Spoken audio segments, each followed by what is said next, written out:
بھی جو نبی پیدا ہوئے خادم ہوئے تیرے سبھی،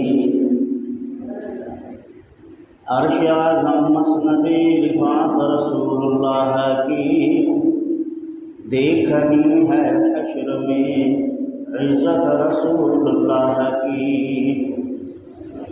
وہ جہنم میں گیا جو ان سے مستغنی ہوا ہے خلیل اللہ کو حاجت رسول اللہ کی،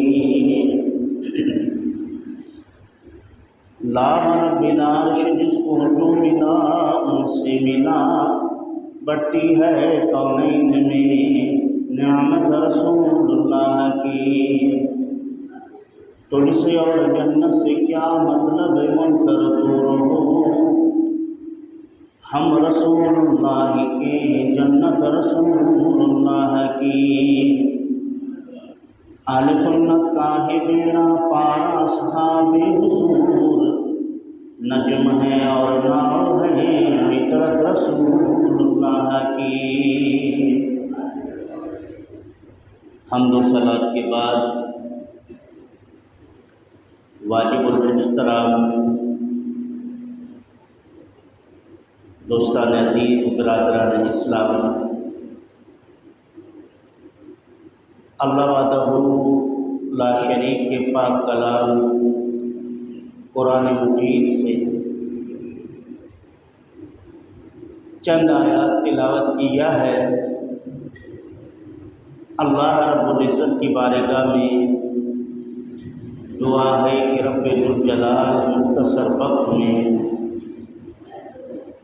قرآن و سنت کی روشنی میں حق و سچ بیان کرنے کی توفیق نصیب فرمائے، بیان کے بعد فعل کو عمل کرنے کی توفیق نصیب فرمائے۔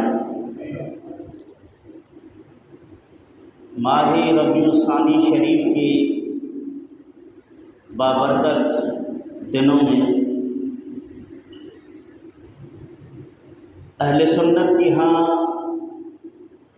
حضرت غوث اعظم شیخ عبد القادر جیلانی رحمۃ اللہ تعالی علیہ کے نسبت سے ایصال ثواب بنام 11ویں شریف کیا جاتا ہے۔ علماء اہل سنت کی ہاں جمعات کے خطبات میں شان اولیاء اللہ کرامات سیدنا غوث اعظم رضی اللہ تعالیٰ عنہ پر گفتگو کی جاتی ہے۔ اس کا مقصد اللہ والوں کے ساتھ نسبت اور رابطہ کو مضبوط کرنا ہے اور اہل سنت کے اس نظریہ کو اپنے دوست احباب میں شیئر کرنے کے لیے یہ سلسلہ چلا آ رہا ہے اور یہ چلتا رہے گا۔ آج کے دور میں بہت سارے جھوٹے مکار دنیا حاصل کرنے کے لیے اپنے آپ کو ولی کہلاتے ہیں، صوفی کہلاتے ہیں، غوث قطب اور ابدال کے بھی مدعی نظر آتے ہیں۔ ان کو دیکھ کر بعض لوگ جن کا اولیاء اللہ سے تعلق اور نسبت نہیں ہے وہ تمام کو یکساں سمجھ کر اعتراض کر بیٹھتے ہیں۔ ایسا نہیں ہے کہ اللہ رب العالمین کے برگزیدہ بندے اولیاء کاملین اور صالحین کا وجود تا قیام قیامت موجود رہے گا۔ رب کائنات نے سچے برگزیدہ کاملین اور صالحین کے اوصاف بیان کیے ہیں جن صفتوں کو مد نظر رکھتے ہوئے ہم اللہ کے ولی کو پہچان سکتے ہیں۔ اللہ رب العالمین نے قرآن مجید میں ارشاد فرمایا وَعِبَادُ الرَّحْمَنِ الَّذِينَ يَمْشُونَ عَلَى الْأَرْضِ هَوْنًا، رحمان کے بندے وہ ہیں جو زمین پر عاجزی اور انکساری سے چلتے ہیں، تکبر اور غرور ان کے قریب نہیں جا سکتا۔ وَإِذَا خَاطَبَهُمُ الْجَاهِلُونَ قَالُوا سَلَامًا، اگر کوئی بے دین جاہل ان سے الجھ پڑے، جھگڑا کرے، تو وہ اسے جھگڑا نہیں کرتے، اسے نہیں الجھتے، اسے سلام کہہ کر آگے نکلتے ہیں۔ یعنی اللہ کے برگزیدہ بندے اللہ کے زمین پر اللہ کی مخلوق کی اصلاح چاہتے ہیں، فساد نہیں چاہتے، فساد نہیں چاہتے، جھگڑا نہیں چاہتے، خرافات بیان کر کے امت میں افتراق اور انتشار کی فضا پیدا نہیں کرتے۔ وَإِذَا خَاطَبَهُمُ الْجَاهِلُونَ قَالُوا سَلَامًا، بحث مباحثے سے اپنے آپ کو دور رکھتے ہیں، جھگڑوں سے اپنے آپ کو دور رکھتے ہیں۔ اگر کوئی از خود ان کے پاس آ کر جھگڑے اور فساد کو پیدا کرنا چاہے تو اسے سلام کہہ کر اسے جان چھڑاتے ہیں۔ وَالَّذِينَ يَبِيتُونَ لِرَبِّهِمْ سُجَّدًا وَقِيَامًا، جب تم انہیں دیکھو گے وہ راتوں میں اللہ رب العالمین کی عبادت میں مشغول ہوں گے، حالت قیام میں ہوں گے یا حالت سجود میں۔ اللہ کی عبادت سے وہ بے نیاز نہیں، بے پرواہ نہیں، اللہ رب العالمین کی عبادت سے وہ دور نہیں ہے۔ زمین پر عاجزی سے چلنا، بے مقصد کے جھگڑوں سے دور رہنا، راتوں کو جاگ کر اللہ رب العالمین کی عبادت کرنا، یہ اللہ کے بندوں کی نشانی ہے۔ وَعِبَادُ الرَّحْمَنِ الَّذِينَ يَمْشُونَ عَلَى الْأَرْضِ هَوْنًا وَإِذَا خَاطَبَهُمُ الْجَاهِلُونَ قَالُوا سَلَامًا۔ اب جتنے اولیاء کاملین اور صالحین اس دنیا میں آئے، ان کی سیرت سنوارنے کے مطالعہ کے بعد یہی چیزیں ثابت ہوتی ہیں۔ انہوں نے 3 چیزوں پر بڑا زور دیا پوری زندگی میں، انہوں نے 3 چیزوں پر بہت زیادہ زور دیا۔ اللہ رب العالمین کی عبادت، صدق مقال اور عقل حلال، سچ بولنا اور حلال کھانا، سچ بولنا اور حلال کھانا، جھوٹ نہیں، حرام نہیں ان کے پاس، اپنی جھوٹی کرامتیں بیان کر کے لوگوں کے جیبوں پر نظر رکھنے والے نہیں۔ اگر اس سال آپ نے نذرانہ نہیں دیا تو آپ کا نقصان ہوگا، آپ کے گھر میں بیماریاں آئیں گی، آپ کا مال مویشی مر جائے گا، آپ کے گائے بھینس کی دودھ خشک ہو جائے گی۔ پھر جیسا کرو پیر صاحب کو اس کا نذرانہ ادا کرو، قرضہ لے کے بھی دو، لیکن دو، اگر نہیں دو گے تو نقصان ہوگا، فساد ہوگا، خسارہ ہوگا، اور اس رسم میں قومیں برباد ہیں۔ یہ رسمی دن لینے والے، نذرانے لینے والے سال میں 1 دفعہ یا 2 دفعہ جو ان کا وقت مقرر ہے، اسی مقررہ وقت پر مریدوں کے ہاں ان کا دورہ ہوتا ہے۔ کبھی کس کے ہاں مہمان ہے، کبھی کس کے ہاں مہمان ہے، کبھی کس کے ہاں بکرے اور مرغے کھا رہے ہیں، کبھی کس کے ہاں داغے وغیرہ چھاچھو لگا کر اس کو تسلیاں دے رہے ہیں، بھیڑ بکریاں مال مویشی جمع کر رہے ہیں۔ نہ اپنے مرید سے یہ کہتے ہیں کہ نماز پڑھو، نہ اپنے مرید سے یہ کہتے ہیں کہ سچ بولو، نہ اپنے مرید سے یہ کہتے ہیں کہ حلال کھاؤ، نہ اپنے مرید سے یہ بولتے ہیں کہ اللہ کا ذکر کرو، نہ اپنے مرید سے یہ بولتے ہیں کہ اللہ رب العالمین کے کلام کی تلاوت کرو، نہ اپنے مرید سے یہ بولتے ہیں کہ رشتہ داروں کے حقوق ادا کرو، نہ اپنے مرید سے یہ بولتے ہیں کہ اپنے گھر والوں کے حقوق ادا کرو، اپنے بیوی بچوں کے حقوق ادا کرو، نہ اپنے مرید سے یہ بولتے ہیں کہ پڑوسیوں کے حقوق ادا کرو، نہ اپنے مرید سے یہ بولتے ہیں کہ کسی پر ظلم اور زیادتی نہ کرو، نہ اپنے مرید سے یہ بولتے ہیں کہ اگر کسی کا قرضہ ہے تو فوراً ادا کرو، نہیں بولتے۔ ان کو پتہ ہے کہ اگر ہم یہ بولنا شروع کر دیں گے مرید دین کی طرف چلا جائے گا، یہ نمازی بنے گا، یہ علماء کے ساتھ اٹھنا بیٹھنا شروع کر دے گا، یہ دیندار بن جائے گا، اس کے بعد کہے گا کہ حضرت جی یہ جو آپ نے سال میں میرے اوپر جو ٹیکس لگایا ہے، میں غریب مسکین آدمی یہ تو ادا نہیں کر سکتا، میرے ہاں جو سلسلہ چلا ہے وہ اس میں بڑا فرق پڑے گا۔ حضرت شیخ عبد القادر جیلانی رضی اللہ تعالیٰ عنہ کی شخصیت کا مطالعہ کریں۔ آپ رضی اللہ تعالیٰ عنہ بغداد شریف میں موجود ہیں، کہہ دو نا سبحان اللہ۔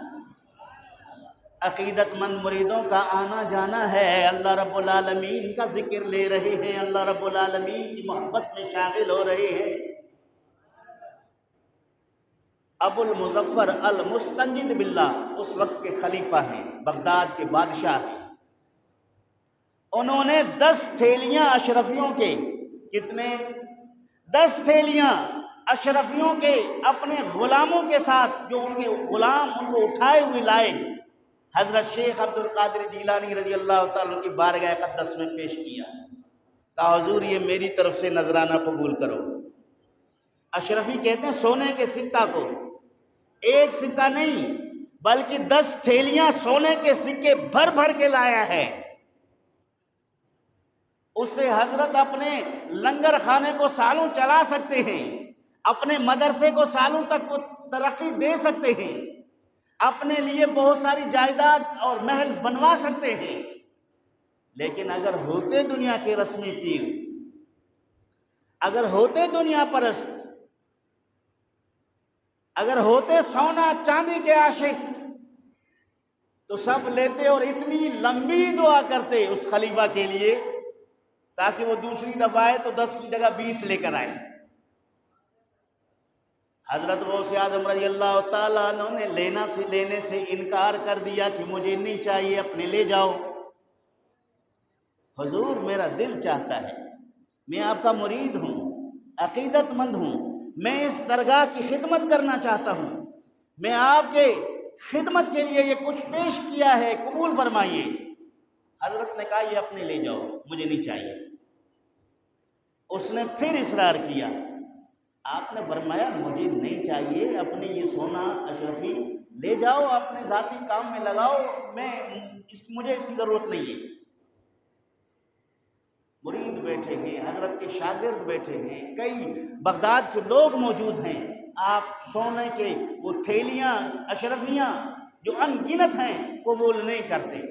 خلیفہ ہے، بادشاہ ہے، منت کر رہا ہے، یہ بھی ڈر نہیں ہے کہ بادشاہ کا تحفہ نہ لوں ناراض ہو جائے گا، مجھے بغداد میں رہنا دشوار ہو جائے گا۔ نہیں، اللہ کے ولی کسی سے ڈرتے نہیں ہیں، کسی سے گھبراتے نہیں ہیں، ان کا تعلق رب ذوالجلال کے ذات کے ساتھ ہے، نہ ان کی نظر سونے پر ہے، نہ چاندی پر ہے، نہ درہم و دینار پر ہے، نہ کسی کے محل اور بلڈنگ اور گاڑی پر ہے، ان کی نظر دلوں پر ہے۔ تمہارے دل میں خدا کا کتنا خوف ہے، وہ تمہارے دلوں کے جو ہیں اصلاح چاہتے ہیں، تمہارے دلوں سے کدورت کو نکالنا چاہتے ہیں، غیبت کو نکالنا چاہتے ہیں، حسد کو نکالنا چاہتے ہیں، کینہ کو نکالنا چاہتے ہیں، خواہشات کو نکالنا چاہتے ہیں، شہوات کو نکالنا چاہتے ہیں، تمہارے دل میں رب ذوالجلال کی معرفت کا شمع روشن کرنا چاہتے ہیں۔ یہ ولی کی علامت ہے۔ ولی بناتے اس لیے ہیں کسی کو پیر تاکہ یہ مردہ دل زندہ ہو جائے اور اس دل میں خدا کی محبت پیدا ہو جائے اور انسان اللہ رب العالمین کے پیارے محبوب کا مطیع اور فرمان بردار بن جائے، نفس کے ساتھ جہاد کرنے کی طاقت اور قوت رکھے، شیطان کے شکنجے سے آزاد ہو جائے۔ اس وجہ سے کسی کامل کے ہاتھ پر بیعت کرتے۔ خیر، اس ابو المظفر نے منتیں کی، زیادہ اصرار کیا، حضرت جلال میں آ گئے، آپ نے اس میں سے ایک تھیلی اٹھایا، اٹھا کے اس کو اونچا کر دیا۔ بادشاہ خوش ہو گیا کہ اب حضرت نے میرے ہدیے کو قبول کیا ہے، میرے لیے دعا فرمائیں گے، میری سلطنت طویل ہو جائے گا۔ حضرت نے اس کو یوں دبایا، نچوڑا۔ دنیا نے دیکھا، بہجت الاسرار کے صاحب علامہ نور الدین شنقیطی رحمۃ اللہ علیہ لکھتے ہیں کہ یوں دبایا، اس میں خون کے قطرے ٹپکنے لگے، یہاں تک کہ وہ خون کے قطرے پھر ایک لہر کی صورت میں اختیار کر کے بہنے لگے، اور بادشاہ پر رقت طاری ہو گیا، وہ زار و قطار رونے لگے۔ دیکھنے والے بھی مستانہ وار اپنے کپڑوں کو پھاڑ کر رونے لگے، چلانے لگے کہ کیا ہو گیا۔ حضرت نے تھوڑی دیر اس کو دبا کے، آپ کے انگلیوں سے خون گر رہا ہے، اس سکے سے خون گر رہا ہے، نیچے زمین خون آلود ہو گیا ہے، کہا کہ مجھے اگر یہ ڈر نہ ہوتا کہ تیری نسبت رسول کریم صلی اللہ علیہ وسلم کے ساتھ ہے، اگر یہ معاملہ نہ ہوتا، میں اس کو اتنا نچوڑتا کہ خون کی ندیاں بن کر تیرے محل تک جا پہنچتے۔ اس کے بعد فرمایا کہ افسوس ہے، تو لوگوں کا خون چوس کر، ظلم کر کے، لوگوں کے مال غصب کر کے، سونا چاندی جمع کر کے وہ میرے پاس لے کر آئے ہو۔ یہ ہے ولی کامل۔ اتقوا فراست المومن فإنہ ینظر بنور اللہ۔ مومن کی نگاہ فراست سے ڈرو، وہ اللہ کے نور سے دیکھتا ہے، وہ اللہ کے نور سے دیکھتا ہے۔ تھا تو سونا، اس کے اندر سونے کے سکے تھے، بڑے قیمتی چیزیں تھیں، لیکن ولایت کے نور نے بھانپ لیا کہ یہ حلال کا نہیں ہے۔ ولایت کے نور نے بھانپ لیا کہ یہ ظلم اور زیادتی کا، خون چوسے ہوئے لوگوں سے کے بعد یہ مال اکٹھا کیا ہے، جمع کیا، آپ نے قبول نہیں کیا۔ اسے درس ملتا ہے، اسے سبق یہ ملتا ہے کہ اللہ کے ولی دنیا کے عاشق نہیں، چاندی کے عاشق نہیں، سونا کے عاشق نہیں، درہم و دینار کے عاشق نہیں۔ وہ تو یہ چاہتے ہیں کہ رسول کریم صلی اللہ علیہ وآلہ وسلم کی امت کی اصلاح ہو جائے، یہ جہنم سے بچ جائیں، یہ جنت کے راستے پر گامزن ہو جائیں، اور ان کے دلوں میں اللہ رب العالمین کی محبت پیدا ہو جائے۔ یہ ولایت ہے۔ آج کے جعلی صوفیوں کے پاس جائیں تو ان کے گھر کا کھانا بھی مرید پر، اس کے سواری کا خرچہ بھی مرید پر، اس کے دنیا کے عیش و عشرت کے سامان مہیا کرنا یہ بھی مرید کی ذمہ داری۔ اگر مرید یہ ساری خدمتیں بجا لائے تو پھر وہ اس کا قریب ہے، وہ اس کا جناب والا بڑا پسندیدہ ہے۔ اگر یہ خدمت کرنے سے قاصر ہو تو اس سے کوئی سروکار نہیں ہے۔ ایک مسئلہ۔ دوسرا مسئلہ کہ یہ آج کے جو جعلی پیر ہیں، نذرانے لینے والے، دن لینے والے، پشت در پشت آتے رہے، نسل در نسل آتے رہے، بکریاں لیتے رہے، بھیڑ لیتے رہے، سونا چاندی پیسہ درہم دینار لیتے رہے، سال میں ایک دفعہ، سال میں دو دفعہ۔ پوچھو بھائی تو کس کے ہاتھ پر بیعت ہے؟ بھائی ہم فلاں کے ہاتھ پر بیعت ہے۔ تمہارا پیر صاحب کہاں ہے؟ جی فلاں جگہ پر ہے۔ اس کے پاس آپ گئے، کہہ رہا ہمیں کوئی ضرورت نہیں ہے، سائیں جو ہے سال میں ایک دفعہ آتے ہیں، کوئی کہتا ہے سال میں دو دفعہ آتے ہیں۔ بھائی آ کر پھر آپ کو کیا تعلیم دیتے ہیں؟ کہتے ہیں ہم ان کی خدمت کرتے ہیں۔ پھر بے پردگی، پھر بے پردگی۔ اللہ مرید نے گھر میں بٹھا دیا، اس کے نیچے جناب رضائیاں بچھا دی، اپنے گھر کی فیملی کو ان کی خدمت میں لگا دیا۔ وہ پیر جو ہے روحانی باپ ہے۔ اگر پیر اپنے مریدنی سے پردہ کرنے کا قائل نہیں ہے، وہ پیر نہیں، وہ ابلیس ہے۔ پردہ فرض ہے، پردہ فرض ہے۔ کیسا پیر ہے جو مرید عورتوں کے بیچ میں بیٹھ کر جناب والا وہ اپنی خدمت ان سے لے، آرڈر چلاتا رہے اور مریدنیاں خدمت میں لگی رہے؟ بالکل ہرگز نہیں۔ قرآن فرماتا ہے قُلِ الْمُؤْمِنِينَ يَغُضُّوا مِنْ أَبْصَارِهِمْ وَيَحْفَظُوا فُرُوجَهُمْ ذَلِكَ أَزْكَىٰ لَهُمْ۔ اے پیغمبر صلی اللہ علیہ وسلم کہہ دیجئے مومنوں کو، کس کو؟ مومنوں کو کہہ دیجئے کہ وہ اپنی نظریں نیچی رکھیں، اپنے شرمگاہوں کی حفاظت کریں، یہ اس کے لیے زیادہ بہتر ہے۔ تو عزیزان گرامی، یہاں پردہ کرنے کا حکم دیا قرآن نے۔ حضرت ام المومنین عائشہ صدیقہ رضی اللہ تعالی عنہ، حضرت ام المومنین حفصہ رضی اللہ تعالی عنہ، یہ رسول کریم صلی اللہ علیہ وآلہ وسلم کی ازواج مطہرات ہیں، ہم مومنوں کی مائیں ہیں۔ نبی پاک صلی اللہ علیہ وسلم کے ساتھ حجرہ مبارکہ میں تشریف فرما تھی۔ حضرت عبداللہ ابن ام مکتوم صحابی ہیں، آنکھوں سے حافظ ہیں، نابینا ہیں، دکھتا نہیں انہیں کچھ بھی، دروازہ بجاتے ہیں۔ اندر سے نبی پاک نے پوچھا کون ہے؟ عرض کیا یا رسول اللہ عبداللہ ابن ام مکتوم۔ حضور نے فرمایا کہ آپ اندر تشریف لائیے۔ ادھر اپنی ازواج سے کہا کہ آپ پردے کے پیچھے چلی جائیں۔ آپ کی زوجات نے، آپ کی بیویوں نے عرض کیا یا رسول اللہ وہ تو اندھے ہیں، آنے والے اندھے ہیں، انہیں کچھ نظر نہیں آتا۔ تو جب انہیں کچھ نظر نہیں آتا تو پردے کی کیا ضرورت ہے؟ یہ ایک سوال تھا جس سے ہزاروں علمی مسئلے ہم نے آج فقہ نے ان سے اخذ کیا ہے۔ حضور نے فرمایا وہ آنے والا نابینا ہے لیکن تم تو نابینا نہیں نا، تم تو نابینا نہیں۔ پتہ چلا کہ مرد اور عورت دونوں کے درمیان پردہ ہے۔ اور صحابی رسول سے بڑا پیر کون ہے؟ بولیں، صحابی رسول سے بڑا پیر کون ہے؟ جب صحابی رسول سے پردہ کرنے کا حکم ہے تو آج کے بے نمازی پیر سے پردہ کیوں نہیں؟ آج کے شراب پینے والے پیر سے پردہ کیوں نہیں؟ آج چرس پینے والے پیر سے پردہ کیوں نہیں؟ آج چوروں اور لٹیروں ڈاکوؤں کو پناہ دینے والے پیر سے کیوں نہیں؟ صرف سید یا شاہ لگانے سے شریعت کے احکامات اٹھ گئے، وہ مستثنا ہو گیا؟ ہرگز نہیں۔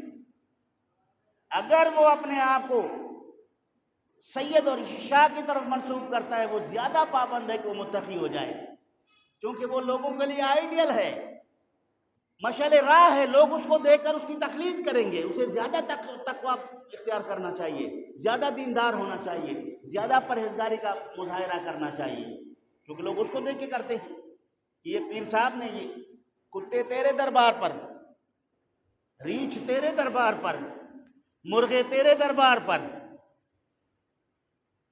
بھائی حضرت صاحب کہاں ہیں؟ مرید گیا حضرت صاحب کہاں ہے؟ بولا وہ کتوں کا فلاں جگہ پہ میلہ ہے، حضرت وہاں تشریف لے گئے۔ اس سے کیا فیض ملے گا؟ میں اہل سنت ہوں، میں سنی ہوں، سلسلہ ولایت کا، بیعت کا قائل ہوں۔ ہم سنی بول رہے ہیں تو کسی دوسرے کو کیا اعتراض ہے کہ اہل سنت تمام کو ان جعلی پیروں کو دیکھ کر منسوب کر دے؟ نہیں، ہم اگر مرید بننا چاہتے ہیں تو رسول کریم کے عاشق کے بننا چاہتے ہیں۔ ہم اگر مرید بننا چاہتے ہیں تو کسی متقی پرہیزگار کے بننا چاہتے ہیں۔ ہم اگر مرید بننا چاہتے ہیں تو کسی دیندار کے بننا چاہتے ہیں۔ ہم مرید بننا چاہتے ہیں تو کسی خدا رسیدہ کے مرید بننا چاہتے ہیں، نہ کہ شیطانی کام کرنے والوں کے، نہ کہ ابلیسی کام کرنے والوں کے۔ ایسے لوگوں سے اللہ کے برگزیدہ بندوں نے ناراضگی کا، لا تعلقی کا اظہار کیا۔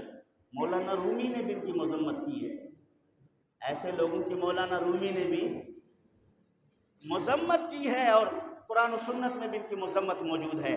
تو میں عرض یہ کر رہا تھا، حضرت شیخ عبد القادر جیلانی رضی اللہ عنہ،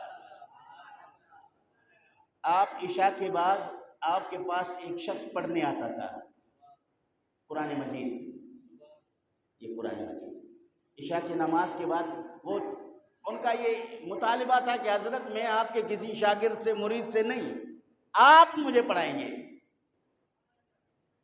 حضرت شیخ عبد القادر جیلانی رضی اللہ تعالیٰ عنہ شدید مصروفیت کے باوجود آپ نے کہا ٹھیک ہے آپ آئیں، میں آپ کو قرآن پڑھاتا ہوں۔ آپ ان کو قرآن پڑھاتے تھے، لیکن کنت ذہن ہونے کی وجہ سے وہ سبق یاد نہیں کر سکتا تھا۔ آپ پڑھاتے تھے، دوسرے دن اس کو سبق یاد نہیں، پھر پڑھاتے تھے، سبق یاد نہیں، پھر پڑھاتے تھے، پھر سبق یاد نہیں۔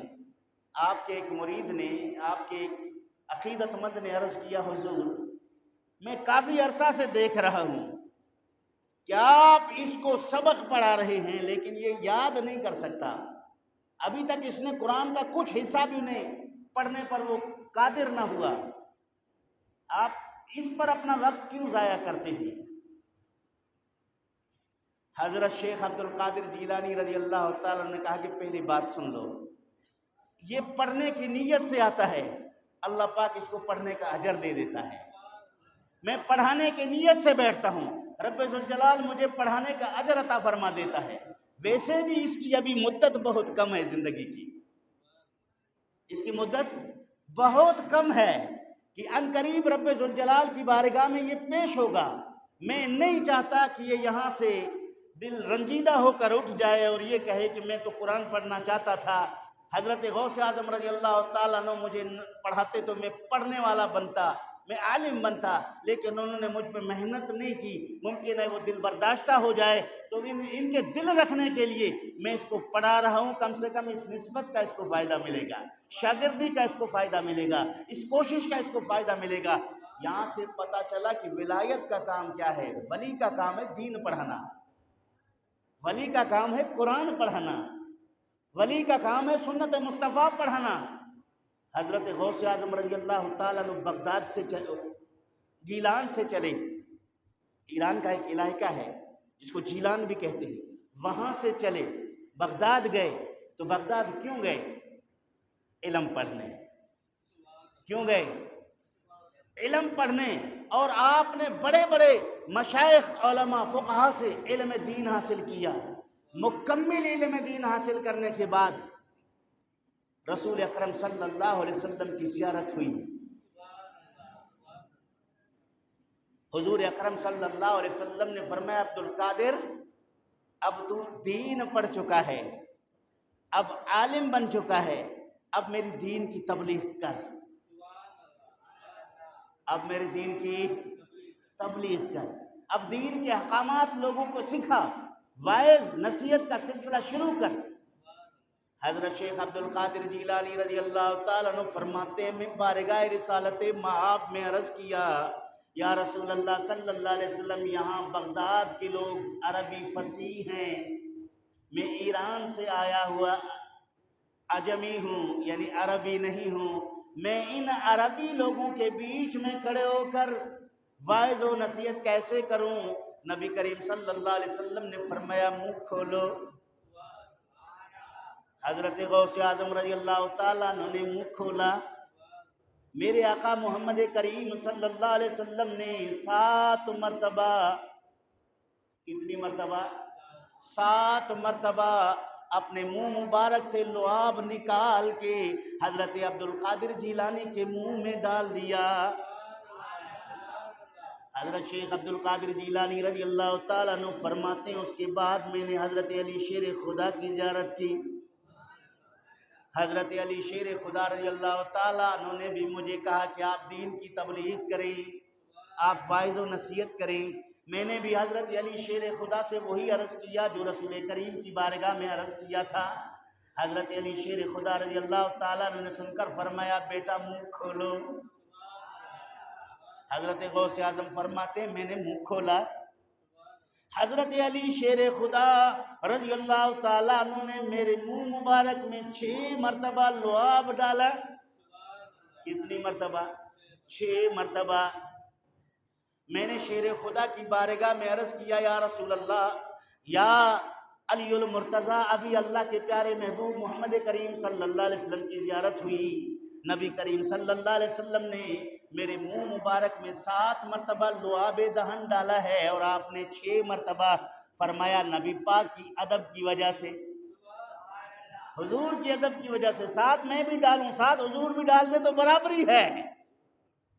ادب یہی ہے کہ میں ذرا نیچے رہوں، اس لیے میں نے 6 مرتبہ ڈالا ہے۔ تو عزیزان گرامی، یہاں سے پتہ چلا کہ علم دین پڑھنے کے بعد اللہ کے محبوب کی خوشی اسی میں ہے کہ دین کی تبلیغ کی جائے، دین کا درس دیا جائے، قرآن اور سنت سمجھایا جائے۔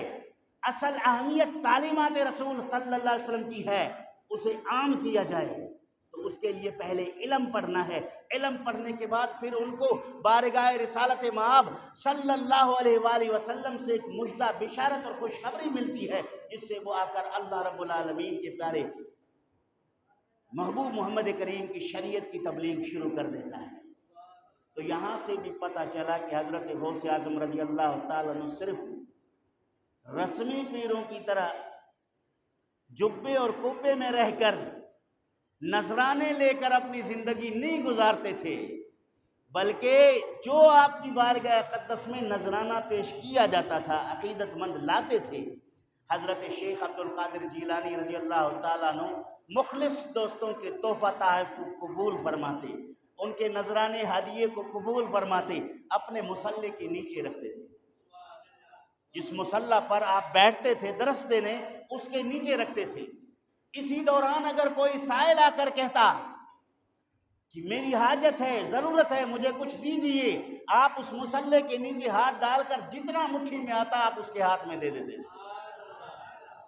سخی بھی تھے، سخی بھی تھے۔ لوگوں نے نذرانے دیے، آپ نے قبول کیا، پھر اس کو اللہ کی راہ میں خرچ کیا، طلباء پر خرچ کیا، دین پر خرچ کیا، محتاجوں پر خرچ کیا، مسکینوں پر خرچ کیا۔ یہ اس طرح آپ کی یہ زندگی مبارکہ ہے۔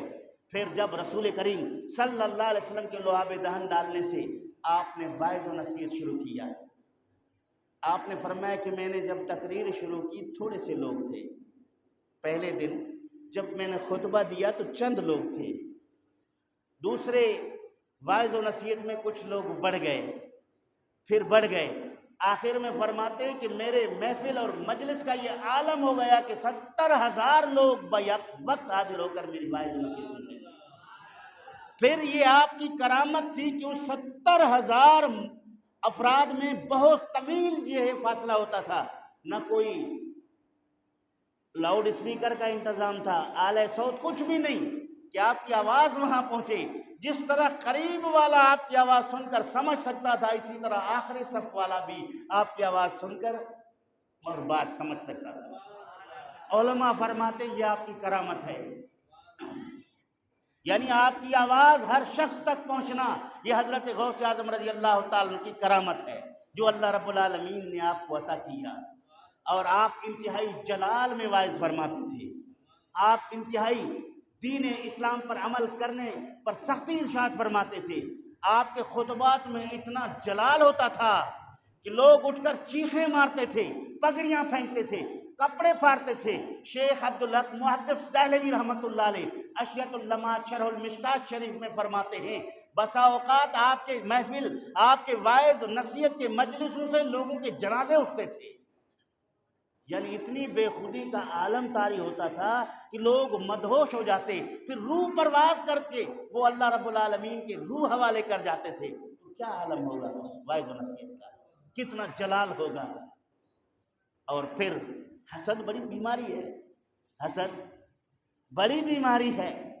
تو جب آپ کے واعظ و نصیحت کا چرچا ہونے لگا، کثرت کے ساتھ لوگ آپ کی بارگاہ میں آنے لگے، اس وقت کے علماء جو موجود تھے انہوں نے اپنی علمی رعب اور دبدبہ کو مد نظر رکھتے ہوئے انہوں نے آپ کی نفی کرنا شروع کر دیا۔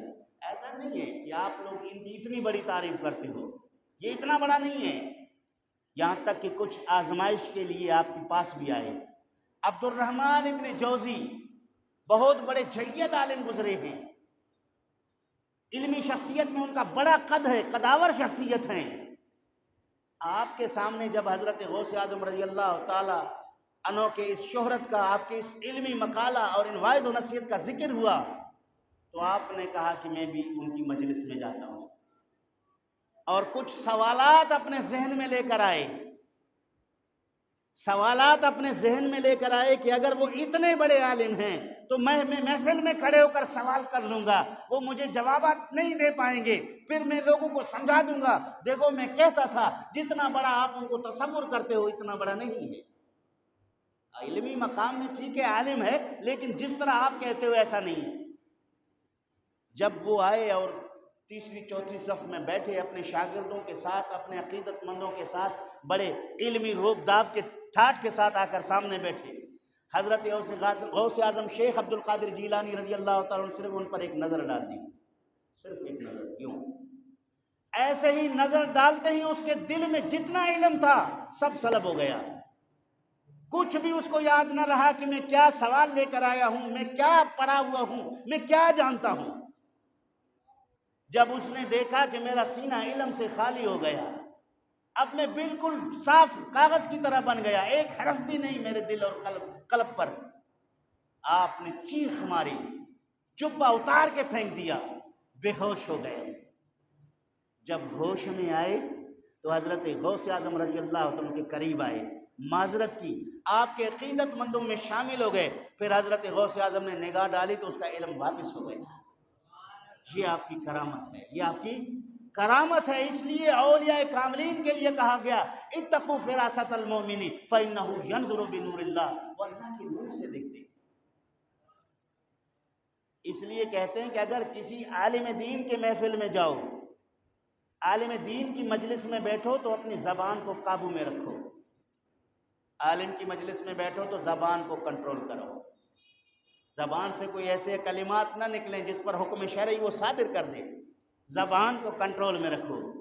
لیکن کسی ولی کے خدمت میں جاؤ تو پھر اپنے دل کو صاف رکھو، اپنے دل کو صاف رکھو۔ ابو المظفر المستنجد باللہ نے ایک بار آپ کی بارگاہ میں حاضر ہو کر کہا حضور میں آپ کی ایک کرامت دیکھنا چاہتا ہوں، آپ کی کلائد الجواہر میں موجود ہے، آپ کی کرامت دیکھنا چاہتا ہوں، کیا چاہتے ہو؟ اس وقت مجھے غیب سے سیب کھلا دو۔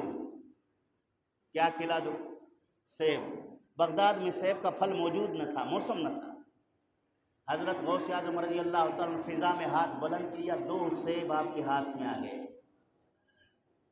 آپ نے ان میں سے ایک سیب المستنجد باللہ کو دیا اور دوسرا آپ نے اپنے پاس رکھا، اور سب سے پہلے آپ نے اپنا سیب کاٹا۔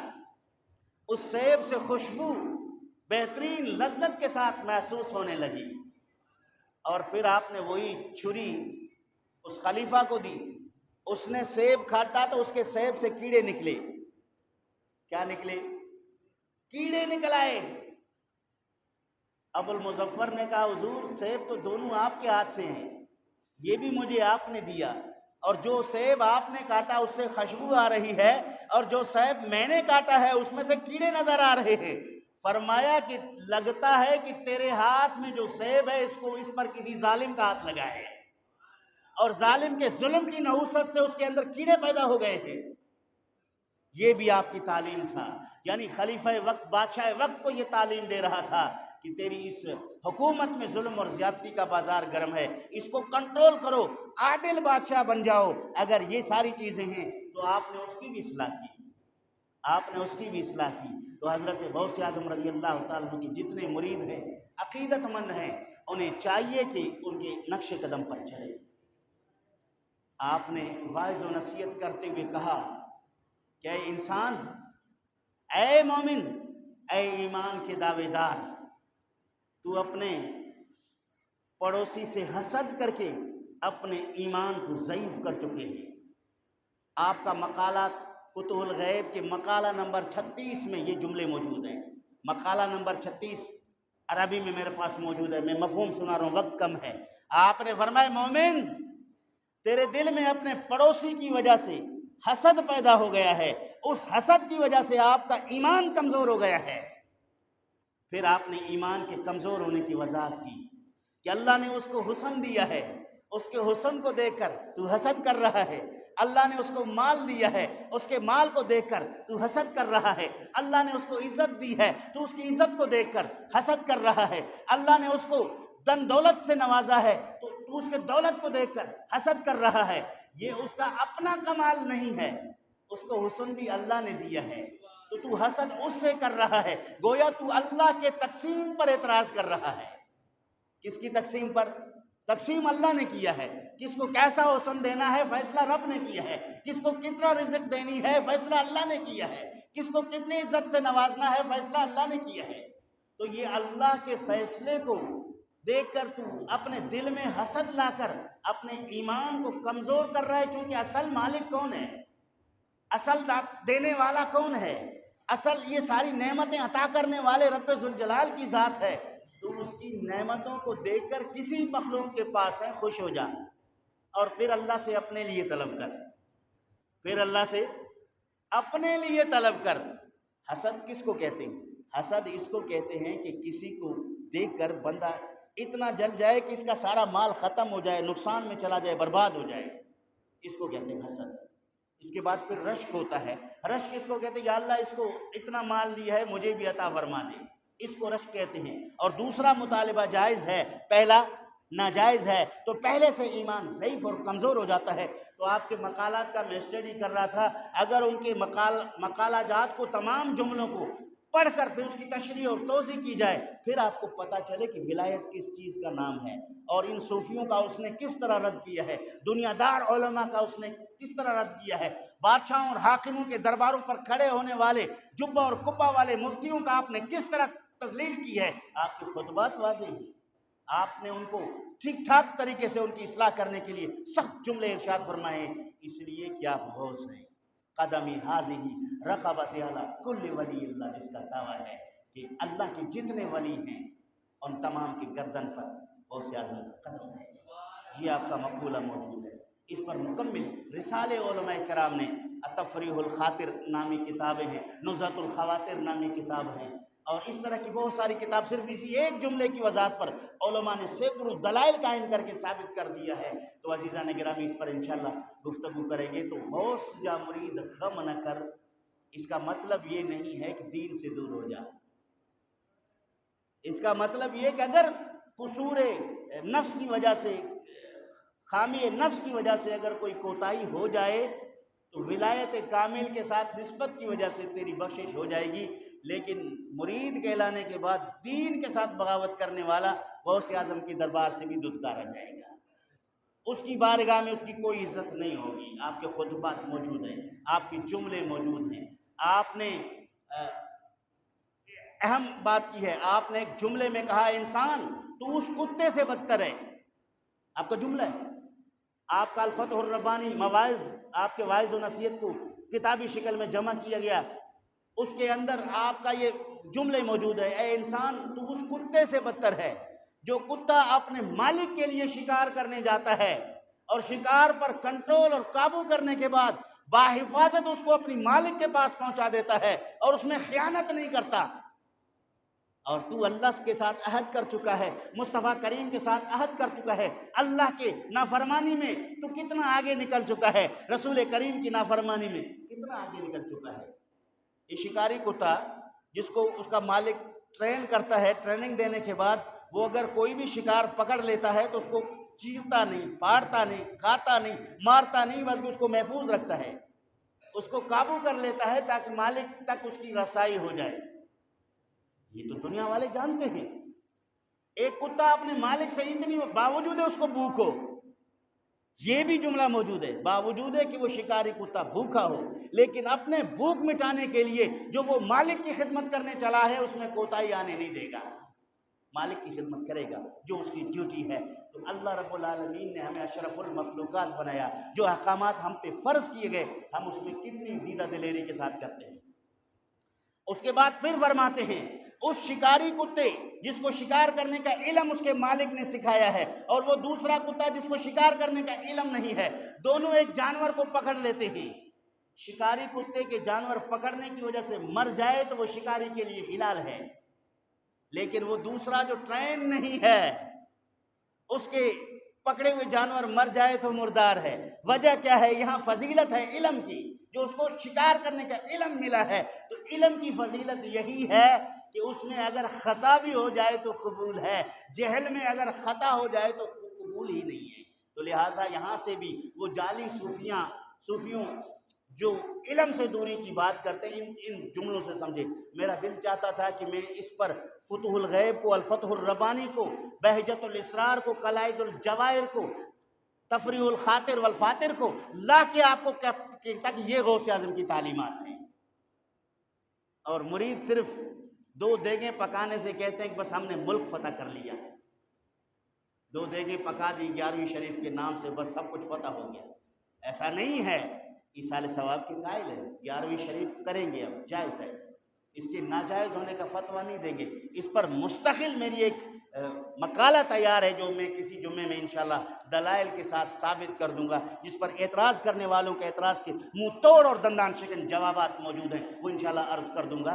11ویں شریف کے قائل ہیں، لیکن صرف 11ویں تک محدود نہ رہیں، ان کی تعلیمات پہ عمل کریں۔ یہ پھر کہہ رہا ہوں، صرف 11ویں تک محدود نہ رہیں، صرف 11ویں تک ان کی تعلیمات پر عمل کریں۔ جو ان کی تعلیمات ہیں، جو اپنے مریدوں کو انہوں نے درس دیا ہے، اللہ رب العالمین کی بارگاہ قریب کرنے کی کوشش کی ہے، اس پہ عمل کریں۔ ہمارے محترم دوست انور جتوئی، ان کی طبیعت خراب ہے، کل پرسوں ان کی اینجیوگرافی ہوئی ہے، دعا کریں کہ اللہ تعالیٰ ان کو صحت کاملہ عاجلہ نصیب فرمائے۔ یا اللہ اپنے بندے کو صحت کاملہ عاجلہ نصیب فرمائے، جتنے بیمار ہیں ان کو شفا عطا فرما۔ وما علینا الا البلاغ۔ جن دوستوں نے سنتیں نہیں پڑھی، سنتیں پڑھے۔